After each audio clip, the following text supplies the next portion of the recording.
ऑफिसमधलं प्रेम भाग 4. बाबा आरव बाबा म्हणताच काळ्या SUV मधून उतरलेला माणूस थपकला. पावसाच्या धारामुळे त्याचा चेहरा नीट दिसत नव्हता, पण त्याच्या हातात तेच खास चांदीचं घड्याळ होतं. ईशा आणि रोहन स्तब्ध उभे होते. काही क्षणांनी त्या माणसाने हुड काढला आणि आरवच्या डोळ्यातून अश्रू वाहू लागले. तुम्ही जिवंत आहात? तो थरथरत म्हणाला. आरवचे वडील शांतपणे पुढे आले आणि म्हणाले, मला जिवंत राहावं लागलं कारण काही लोक अजूनही विजय देशमुखाचं सत्य दडपून ठेवू इच्छितात. त्यांनी सांगितलं की घोटाळ्यानंतर त्यांना गायब होण्यास भाग पाडण्यात आलं होतं, पण सर्वात मोठा धक्का अजून बाकी होता. त्यांनी पॅन्ड्रॉकडे पाहत गंभीर आवाजात म्हटलं, या पुराव्यामध्ये फक्त विजय देशमुखाचं नाव स्वच्छ होणार नाही, तर मेहता ग्रुपचा सध्याचा चेअरमन अटक होऊ शकतो. तेवढ्या दूरवर पोलीस गाड्यांचे स्क्रीन जोरात ऐकू येऊ लागले.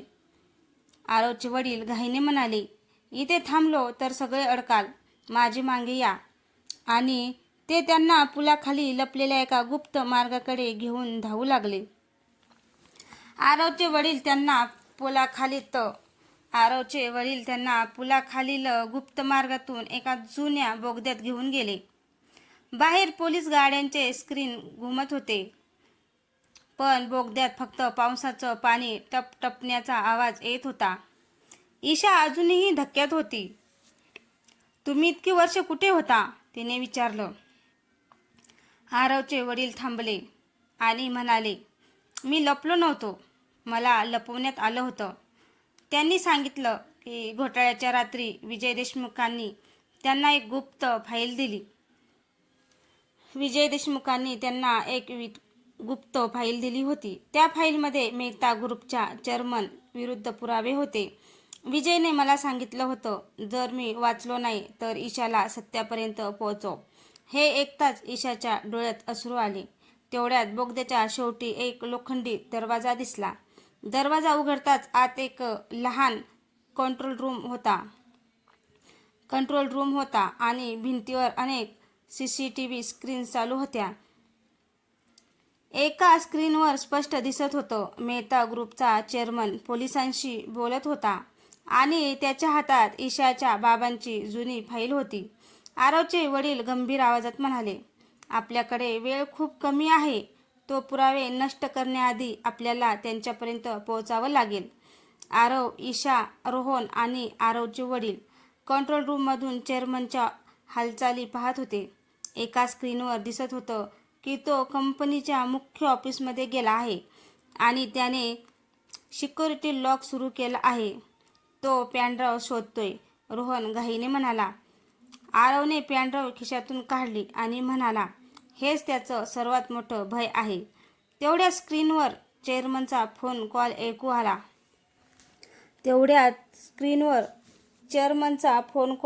आला. त्या चौघांना जिवंत पकडा, विशेष ईशाला. ईशाच्या अंगावर काटा आला.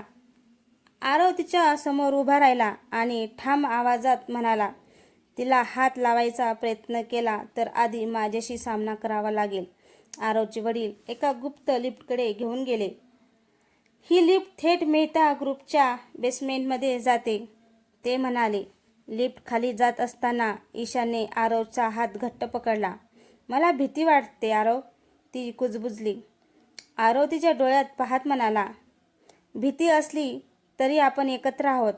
लिफ्टचं दार उघडलं आणि समोर बंदुकीसह सिक्युरिटी गार्ड्स उभे होते.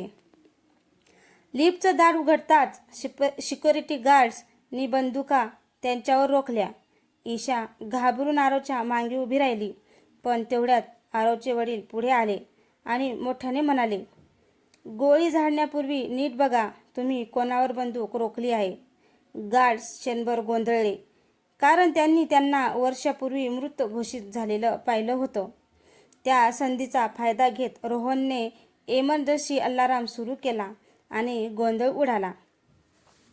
आरवने ईशाचा हात धरून तिला बाजूच्या कॉरिडॉरमध्ये नेलं. ते चौघे धावत चेअरमनच्या प्रायव्हेट ऑफिसकडे पोहोचले. दरवाजा आतून लॉक होता, पण आरवच्या वडिलांनी जुना ॲक्सेस कोड टाकला आणि दरवाजा उघडला. आज चेअरमन एकटा उभा होता. आणि त्याच्या हातात विजय देशमुखांची मूळ फाईल होती. त्याने ईशाकडे पाहून थंड हसू केलं. शेवटी तू इथपर्यंत पोहोचलीस, तो म्हणाला. ईशा रागाने थरथरत होती.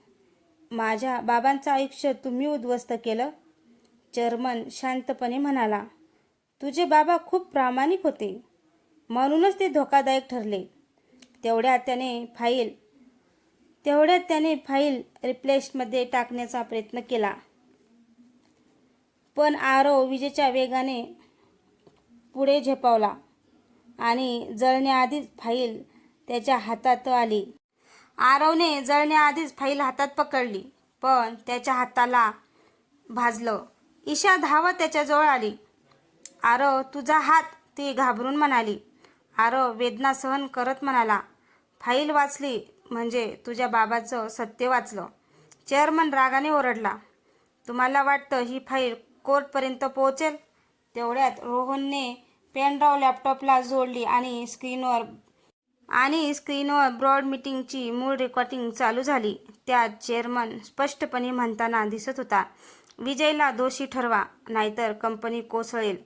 खोलीत शांतता पसरली. आरवचे वडील पुढे येऊन म्हणाले, ही रेकॉर्डिंग लाईव्ह बॅकअपवर गेली आहे. आता ती डिलीट करता येणार नाही. चेअरमनचा चेहरा फिकट पडला. तेवढ्यात बाहेरून पोलिसांचा आवाज आला. दरवाजा उघडला आणि सिनियर चेअरमन ब्रँच अधिकारी आत आले. त्यांनी रेकॉर्डिंग पाहिली आणि चेअरमनकडे वळून म्हणाले, तुम्हाला आर्थिक फसवणूक, पुरावे नष्ट करण्याचा प्रयत्न आणि विजय देशमुखांना खोटं फसवण्याच्या आरोपाखाली अटक करण्यात येत आहे. ईशाच्या डोळ्यात अश्रू आले. अनेक वर्षांनंतर तिच्या बाबांना न्याय मिळत होता. चेअरमनला पोलीस घेऊन जात असताना तो शेवटचं वाक्य बोलला.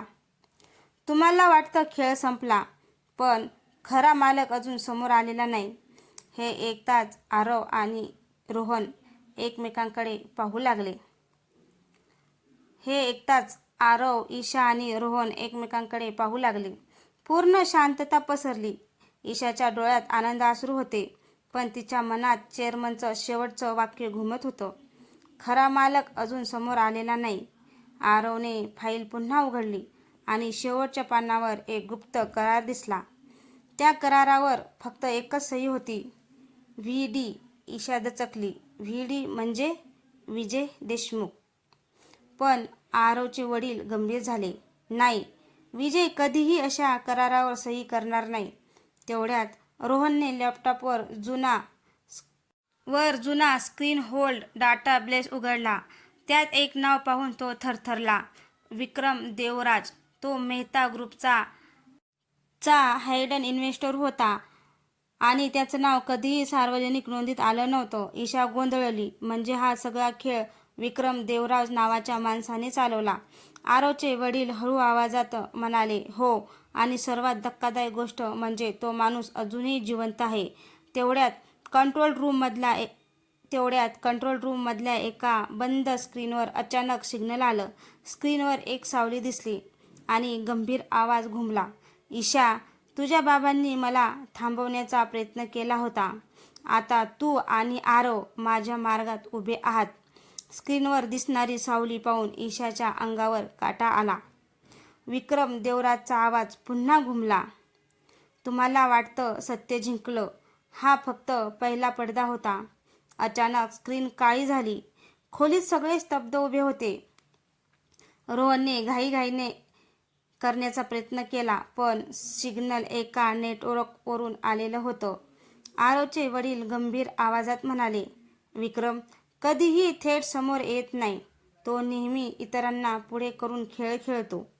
तेवढ्यात ईशाच्या फोनवर एक नवीन मेसेज आला. त्यात फक्त एक ॲड्रेस आणि वेळ लिहिलेली होती. आज रात्री 11:30 वाजता जुना सी-डॉक खाली एक ओळ होती. तुझ्या बाबांनी जिथे शेवटचं पाऊल ठेवलं तिथे ये. ईशाचे हात थरथरू लागले. आरवने तिच्याकडे पाहिलं आणि ठाम आवाजात म्हणाला, तू एकटी कुठेही जाणार नाहीस.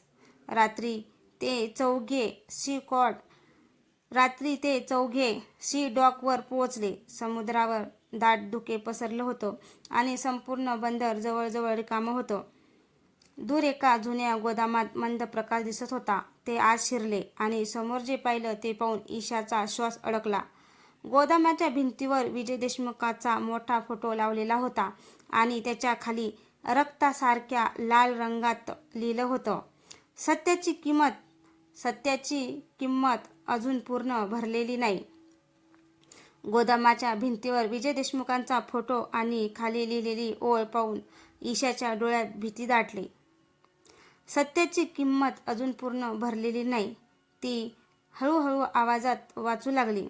तेवढ्यात गोदामाचं दार आपोआप बंद झालं आणि सगळीकडे अंधार पसरला. काही क्षणांनी वरचा एकच पिवळा दिवा लागला. त्या प्रकाशात टेबलावर एक जुना टेप रेकॉर्डर दिसत होता. आरवने तो सुरू केला.